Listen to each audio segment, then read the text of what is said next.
Сәлем достар, менің каналыма қош келдіңіздер. Бүгін сіздермен барбарис сиробынан лимонад жасайтын боламыз.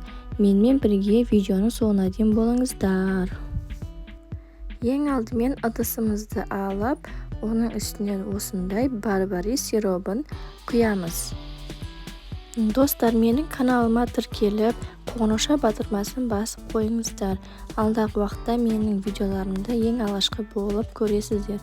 Сонымен қатар лайк, комментарий жазуды ұмытпаңыздар. Енді 2 дана мята қосамыз.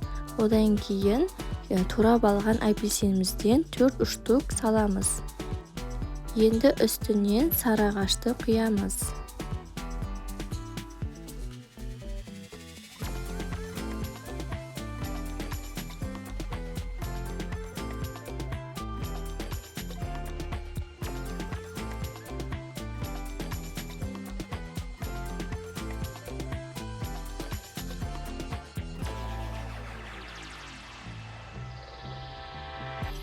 Сары ағашымызды құйып алғаннан кейін жақсылап сиробын араластырамыз.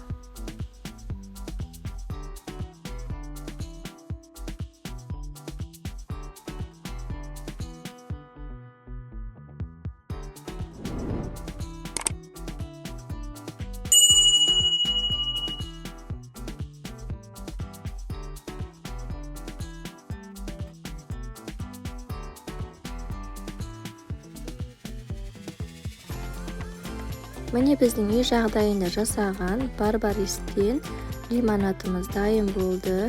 Осылай жасап көріңіздер. Қонақ күткен кезде жақсы ішіліп кететін болады. Өте дәмді болып шығады. Міндетті түрде осылай жасап көріңіздер. Видео сіздерге пайдалы болса, маған тіркеліп, лайк басып, комментарий жазуды ұмытпаңыздар. Сіздердің әр жазған комментарияларыңыз мен үшін маңызды. Сіздермен болған Әлия, қош сау болыңыздар.